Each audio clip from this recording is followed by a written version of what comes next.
Saya bercerai dengan istri saya selama 10 tahun karena dia mendapat hasil tes positif setelah menghadiri pernikahan temannya.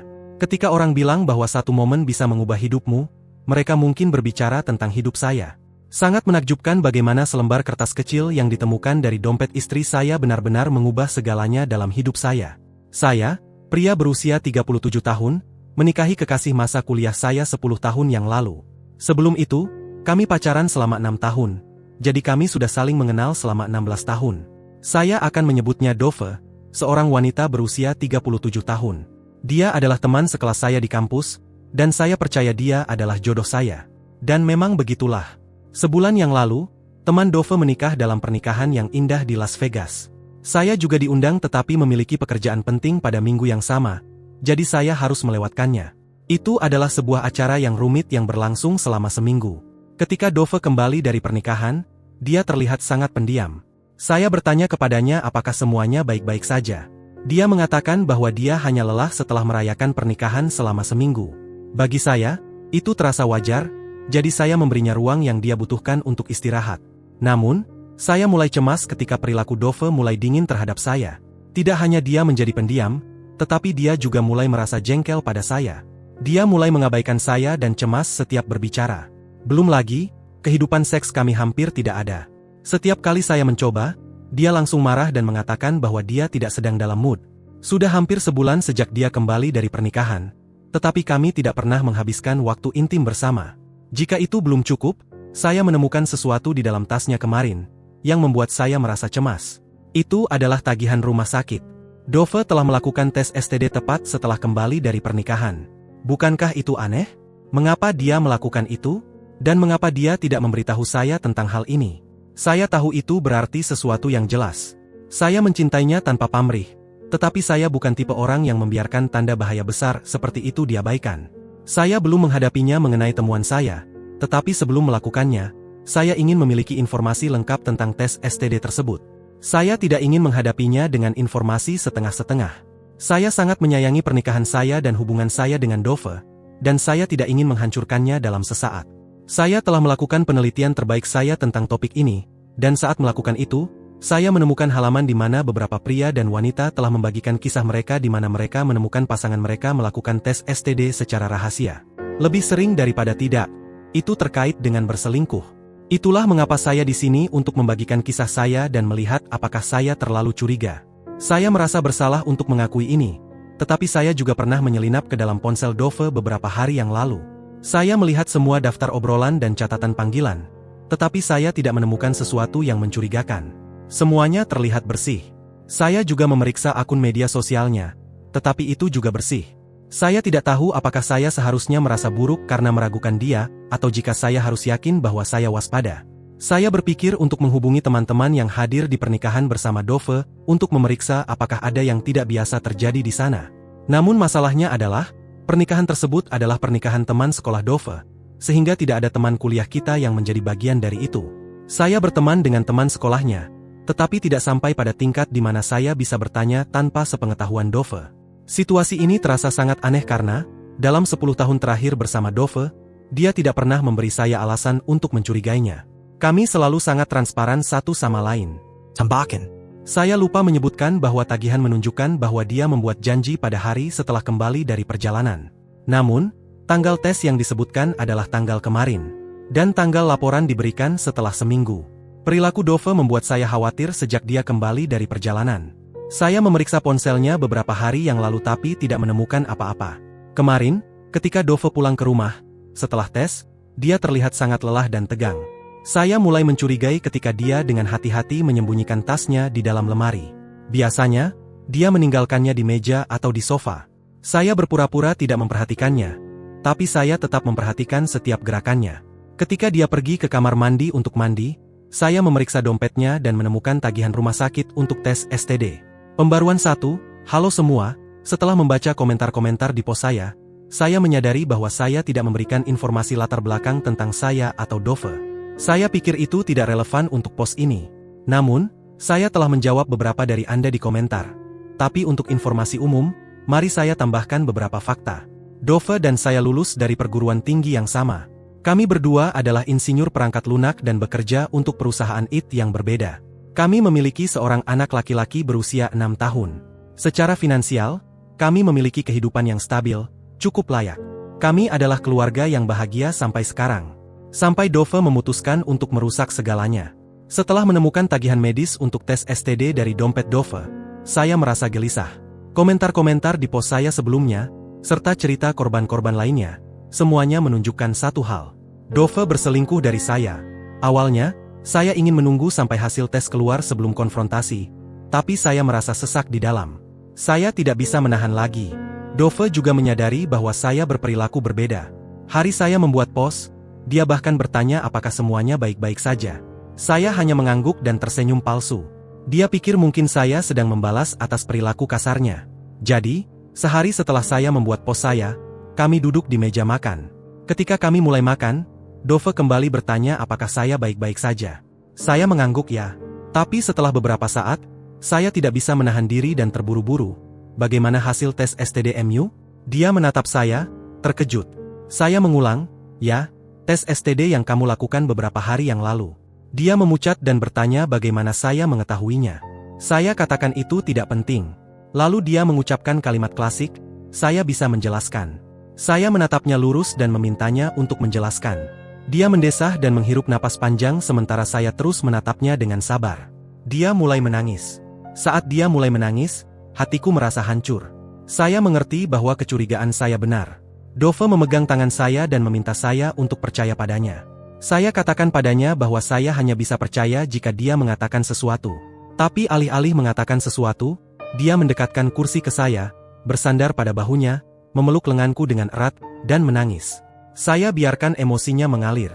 Dalam 16 tahun terakhir hubungan kami, saya tidak pernah meninggalkannya menangis. Bahkan dengan air mata terkecilnya, saya biasanya memeluk dan memberinya semangat. Tapi kali ini, saya duduk diam. Dia mencoba mendekatkan diri padaku dan memeluk lenganku sekuat mungkin, tapi saya tidak membalas pelukannya. Saya duduk di sana dingin seperti batu es. Akhirnya, ketika dia selesai menangis, dia melepaskan pelukanku dan mengakui semuanya. Itu terjadi di perjalanan lajang temannya. Dalam perayaan pernikahan selama seminggu temannya, 2 hari pertama adalah perjalanan lajang ke Vegas. Manajer acara telah mengatur striptis, pria penghibur, dan sebagainya.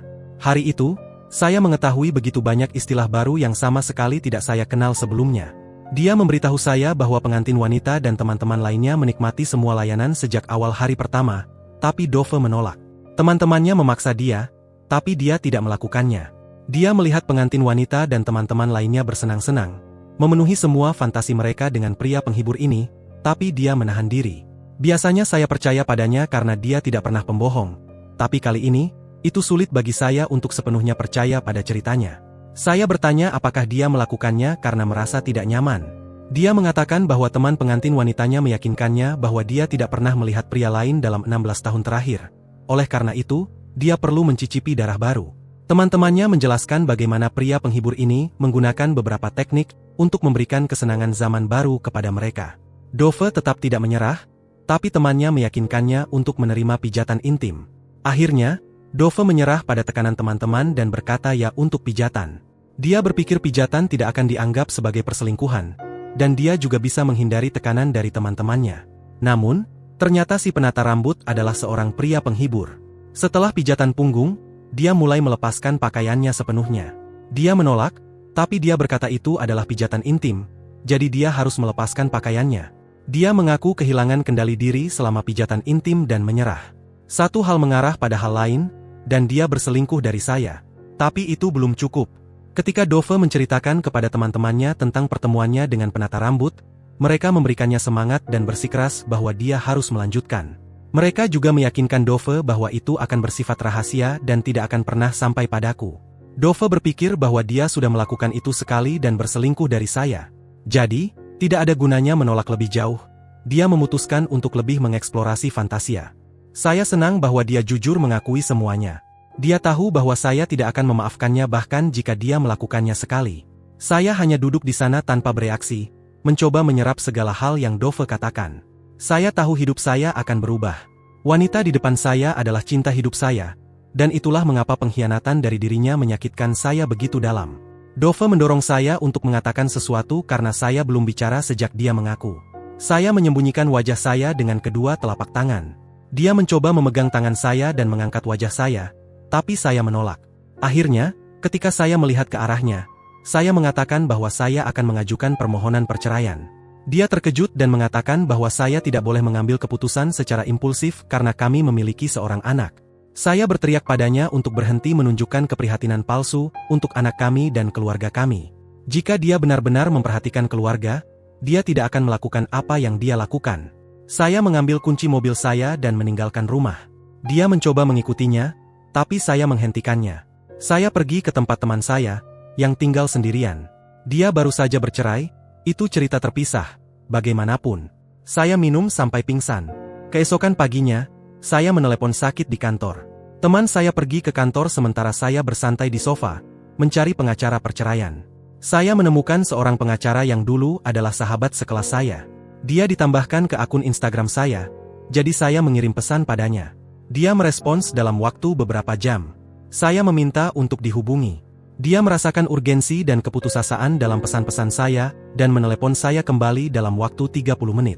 Slot janji selanjutnya adalah sekitar 4 hari kemudian, tapi karena saya mengenalnya, dia bertanya apakah saya bisa bertemu dengannya menjelang malam setelah bekerja.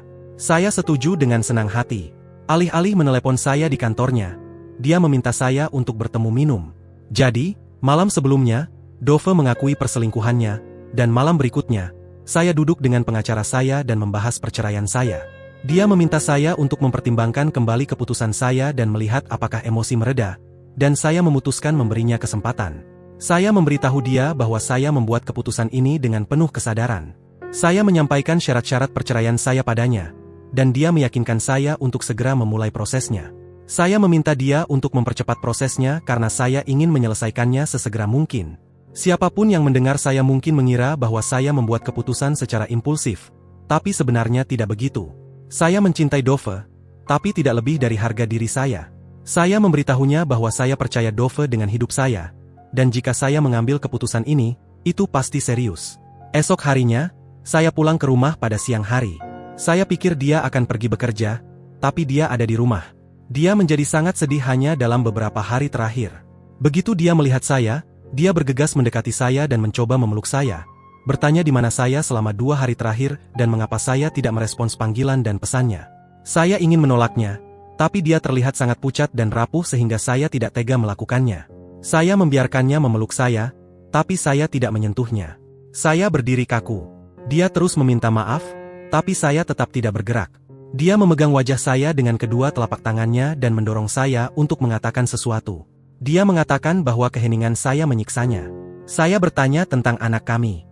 Dia mengatakan bahwa dia telah meninggalkan anak kami di rumah orang tuaku untuk beberapa hari. Saya melepaskan diri, pergi ke kamar, dan mengunci pintunya. Dia tidak akan membiarkan saya mengemas jika saya membiarkannya masuk. Saya mengemas beberapa pakaian saya, laptop, tablet, dan perlengkapan penting dan segera meninggalkan rumah saat dia berada di dapur. Dia mencoba mengikutiku, tapi saya tidak melihat ke belakang dan pergi dengan mobil. Aku check-in di sebuah hotel dan kemudian pergi ke rumah orang tuaku untuk bertemu anakku.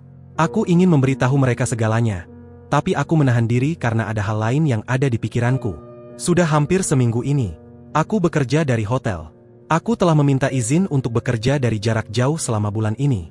Dove mencoba menghubungiku melalui semua cara yang mungkin, telepon, pesan teks, voicemail, datang ke tempat kerjaku, menginap di rumah temanku, dan di bar dan restoran lokal yang sering aku kunjungi.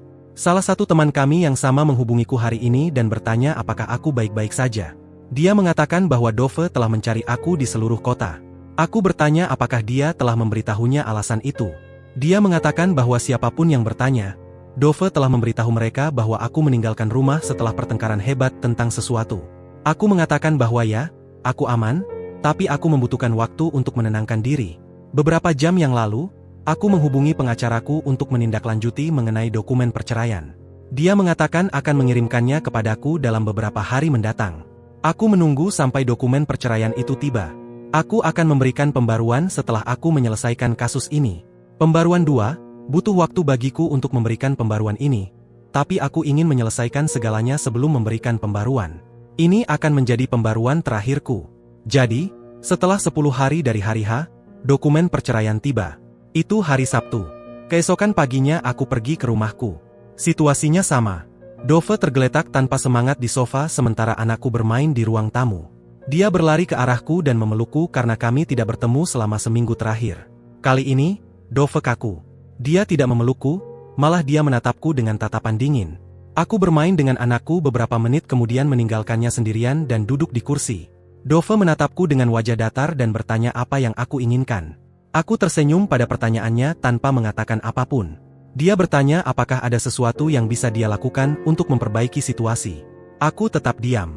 Setelah beberapa saat, dia berkata, "Lihatlah, aku tahu aku telah menyakitimu dan merusak segalanya. Tapi aku merasa bersalah atas itu. Aku menerima bahwa apa yang aku lakukan adalah suatu kejahatan besar. Tapi kamu juga perlu melihat bahwa aku bisa saja melewatkan tes STD, dan kamu tidak akan pernah tahu tentang itu. Tapi aku melakukan tes itu untuk keselamatanmu dan menghindari hubungan seksual untuk melindungimu. Aku mencintaimu. Aku minta maaf atas apa yang aku lakukan. Tapi kamu juga perlu mengakui bahwa aku jujur mengakui kebenaran ketika aku bisa dengan mudah membuat cerita bohong. Jadi, kita perlu menyelesaikan situasi ini daripada melarikan diri darinya.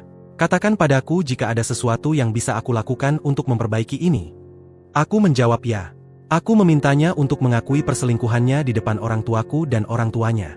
Dia menatapku tajam. Aku berkata, "Apa? Kamu tidak bisa melakukannya, kan?"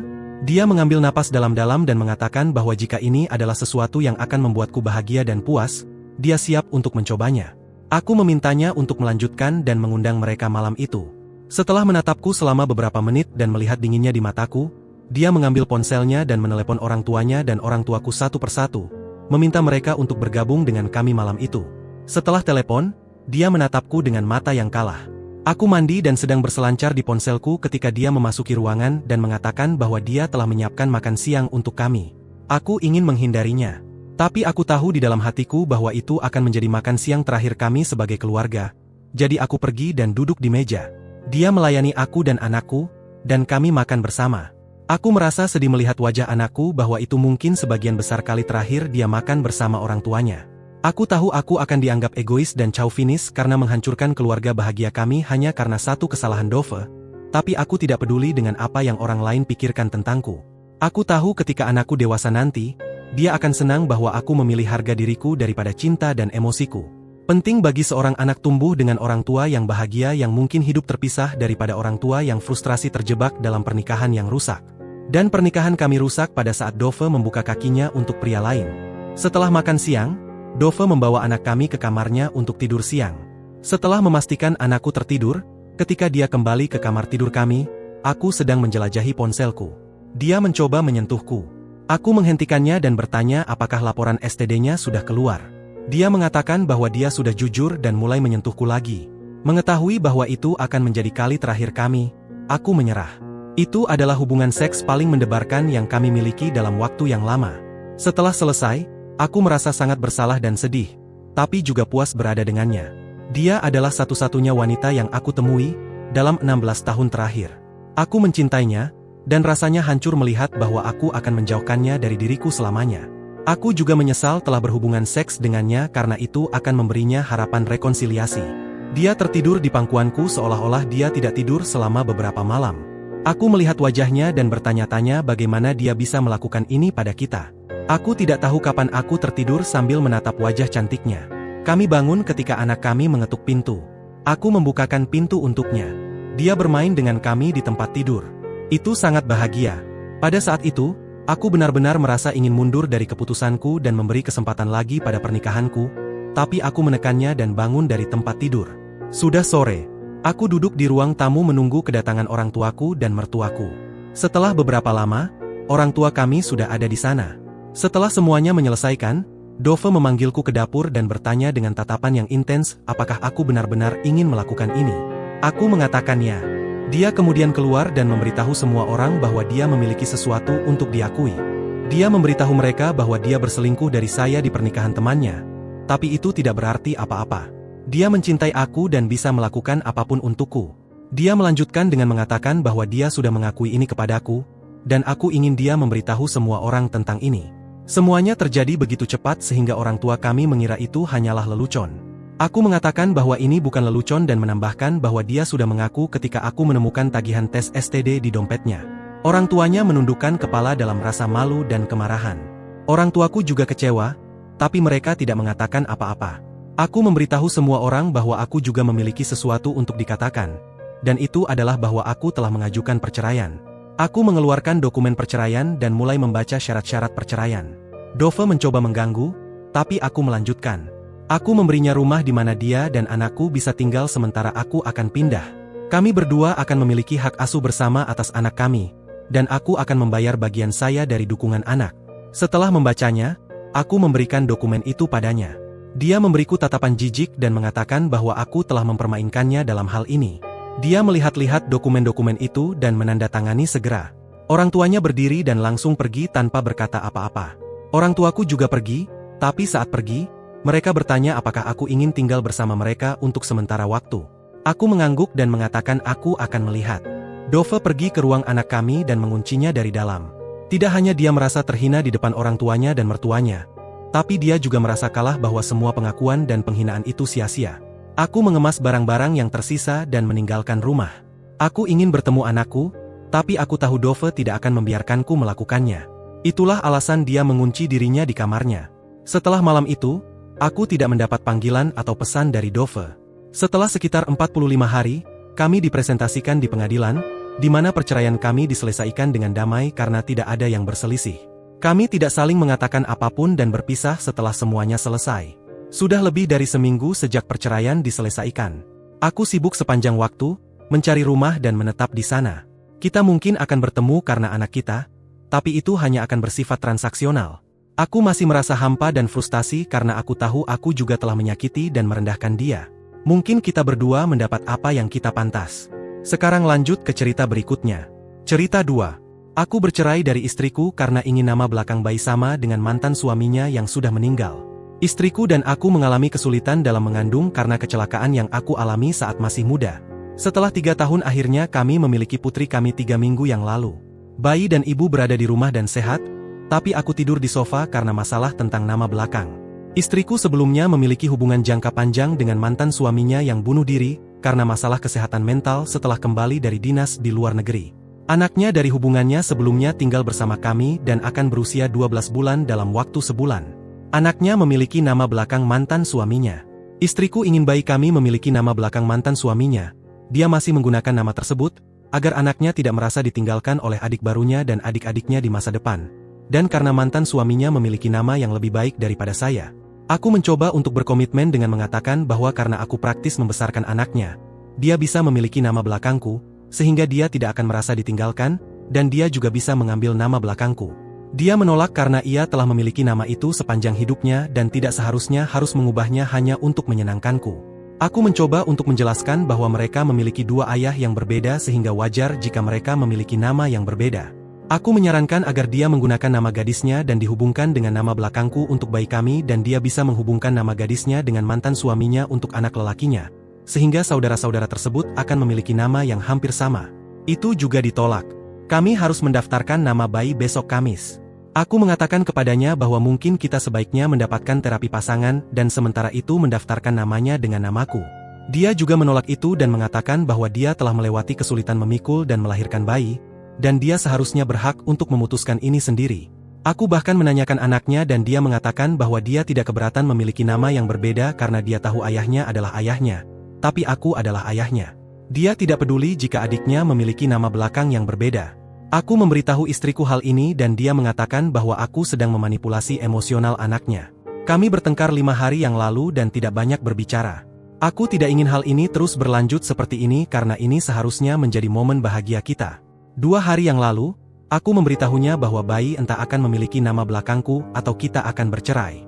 Aku memberitahunya bahwa mungkin suaminya yang sudah meninggal bisa membantu membesarkan putri kami bersamanya, karena dia tidak ingin mengakui aku sebagai ayahnya.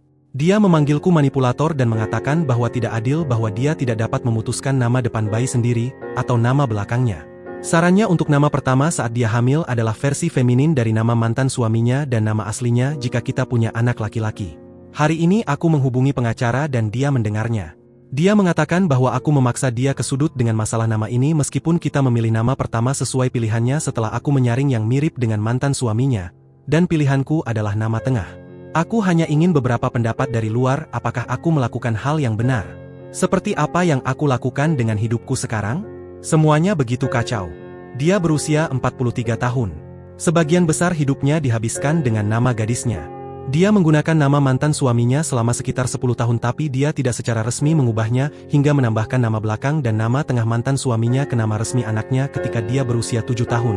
Kemudian dia juga mengubah namanya. Kami berpacaran secara eksklusif tapi aku tidak keberatan karena aku pikir dia melakukannya demi anaknya. Itu hanya menjadi nama legalnya sekitar 6 tahun. Dia juga ingin memberi nama putri kami versi feminin dari nama mantan suaminya. Dan nama yang sama persis dengan mantan suaminya jika kita memiliki anak laki-laki. Ya, dia tetap menggunakan nama mantan suaminya dan aku tak keberatan karena dia menjelaskan bahwa dia ingin memiliki nama yang sama dengan anaknya. Tapi sepertinya dia menyimpannya karena alasan lain karena dia merasa nama itu terdengar lebih baik daripada namaku. Pada awalnya dia sering membicarakan mantan suaminya yang bunuh diri.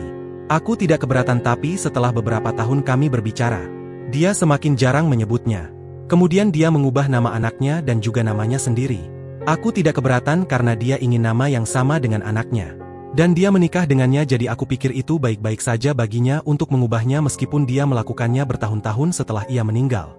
Saat kita membicarakan pernikahan dia mengatakan bahwa dia tidak ingin mengubah nama barunya menjadi milikku karena menurutnya namaku terlalu biasa. Aku tidak keberatan. Secara romantis kami baik-baik saja. Kami mengalami masa surut tapi menyelesaikan masalah kami tanpa terapi. Dia senang karena aku baik dengan anaknya tapi tidak akan membiarkanku mengadopsinya. Ini menyebabkan perpecahan tapi demi kedamaian aku mundur. Saat berusaha untuk mendapatkan bayi kami lebih seperti teman sekamar tapi dia benar-benar ingin memiliki bayi dan aku juga. Kami sangat senang ketika kami mengetahui bahwa itu adalah seorang gadis karena dia selalu menginginkan anak perempuan. Membuat daftar nama dan nama tengah menyebabkan beberapa argumen tapi tidak yang besar. Sebuah pembaruan cepat karena DM saya penuh dengan permintaan. Pembaruan? Dari saran yang diberikan di sini aku menghubungi kantor pendaftaran dan mereka memberitahuku bahwa selama kalian menikah hanya satu orang tua yang diperlukan untuk pendaftaran nama. Aku ingin memohon sifat baiknya dan melibatkan orang tuanya, orang tuaku, dan mantan suaminya. Saudara perempuannya ikut serta dalam mediasi ini. Ternyata orang tuaku, dan ketiga saudaraku melalui obrolan grup, adalah satu-satunya yang setuju denganku baik untuk menggunakan nama belakangku atau nama gadisnya. Orang tuanya dan saudara perempuannya, juga saudara-saudaranya melalui obrolan grup, setuju dengannya, mengatakan bahwa aku seharusnya melakukannya karena dia yang membawanya selama kehamilan. Mengejutkannya orang tuanya mantan suaminya berpikir akan menjadi tanda baik untuk memberi nama putriku dengan nama belakang mereka, dan secara mengejutkan mengungkapkan bahwa nama pertama yang aku setujui yang dia usulkan, yang bukan versi feminin dari nama mantan suaminya, adalah nama yang diinginkan mantan suaminya untuk memberi nama anak perempuan mereka jika mereka memiliki anak perempuan. Dia tersipu ketika informasi itu terungkap saat aku menanyainya. Aku bertanya apakah akan adil memberi nama putri kami dengan salah satu mantan pacarku dan dia menjawab bahwa aku hanya memiliki 3 mantan dan 2 memiliki nama yang sama dan kedua nama itu jelek. Ketika semua orang pergi aku mencoba memberikan penjelasan padanya tapi dia menutup pintu kamar tidur di depan wajahku dan menguncinya. Selama diskusi dengan orang tua, aku mencoba bertanya pada orang tua mantan suaminya apakah mereka akan setuju jika aku memberi nama cucunya dengan namaku setelah aku mengadopsinya. Dan mereka mengatakan bahwa mereka tidak akan pernah mengizinkan baik adopsi maupun perubahan nama. Ketika aku bertanya apakah adil bagi putriku untuk memiliki nama mereka mengatakan bahwa mereka merasa cucu laki-laki mereka lebih dekat dengan saudarinya daripada aku sebagai ayah dan keduanya seharusnya memiliki nama belakang yang sama. Mereka juga mengolok pilihanku baik untuk nama pertama maupun nama tengah untuk putriku selain dari nama belakangku. Ini adalah pasangan yang sebelumnya saya memiliki hubungan yang cukup baik. Aku membesarkan cucu laki-laki mereka seperti anak sendiri dan sangat terkejut bahwa ini adalah pendapat mereka tentangku. Pagi harinya dia tidak keluar dan aku meninggalkan sarapannya di depan pintu. Berharap dia akan cukup tenang saat kita mendaftarkan nama untuk membahas ini sebagai orang dewasa. Beberapa teman-temannya menelepon dan bertanya mengapa begitu penting bagi saya pada tahun 2023 untuk memberikan nama belakangku kepada anak saya. Aku menjelaskan pandanganku dan mengapa aku memiliki keraguan. Mereka masih merasa aku tidak masuk akal. Pada hari Selasa sebelum janji nama, Kamis, dia memulai pertengkaran denganku dan mengatakan bahwa dia akan menggunakan nama aslinya, versi feminin dari mantan suaminya. Dia bahkan mengatakan bahwa dia lebih memilih untuk lari hidup-hidup daripada memberi nama putrinya dengan nama saya. Jadi, aku merasa sedikit malu tentang ini tapi ketika aku membayangkan bahwa dia tidak akan lagi ada dalam masa depanku, aku menelepon polisi kepadanya mengatakan bahwa dia mengancam untuk bunuh diri. Aku tidak bangga dengan ini, Mereka datang dan membawanya meskipun dia berusaha keras bahwa dia baik-baik saja dan itu hanya diucapkan dalam keadaan emosi. Aku kira aku mendorong polisi memberitahu mereka itu bisa menjadi PP dan bahwa aku merasa tidak aman untuk dia berada di sekitar bayi kami. Aku mendaftarkan nama sendiri tanpa restu dan partisipasinya. Dia masih belum dibebaskan saat itu. Nama depan, tengah, dan belakang putri kami semuanya dipilih olehku. Dia jelas memiliki beberapa masalah yang belum terselesaikan dan aku berharap dia mendapatkan bantuan yang dia butuhkan. Ada sesuatu yang salah dengan dirinya karena dia memerintahkan orang tua mantan suaminya untuk menjemput anak laki-lakinya dan putriku untuk menjaga melalui saudaranya sampai dia bisa keluar. Ketika orang tua mantan suaminya datang dan mencoba membawa bayi itu, aku menyuruh mereka pergi. Mereka mengancam dengan polisi dan aku mengatakan kepada mereka untuk melanjutkan. Jadi mereka pergi dengan cucu laki-laki mereka. Orang tuanya datang saat akhir pekan dan ingin membawa bayi itu padanya sambil berkata bahwa aku tidak perlu sulit. Aku memberitahunya tidak. Kami mendapat kunjungan dari petugas kesehatan dan bidan.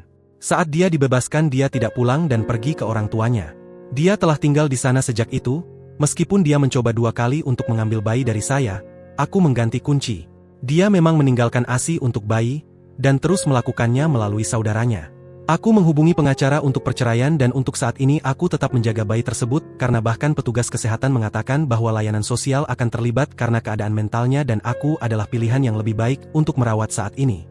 Tidak ada penyelamatan untuk pernikahan kami dan aku ragu dia pernah mencintaiku dengan hal-hal lain yang terungkap sejak itu. Aku akan selalu mencintai anak laki-lakinya dan berharap suatu hari nanti ketika dia cukup tua untuk membuat keputusan sendiri dia akan mencariku. Tapi seperti yang dikatakan pengacaraku, jangan berharap terlalu banyak itu terjadi. Kakak laki-lakiku dan istrinya tinggal bersamaku untuk membantu sekarang.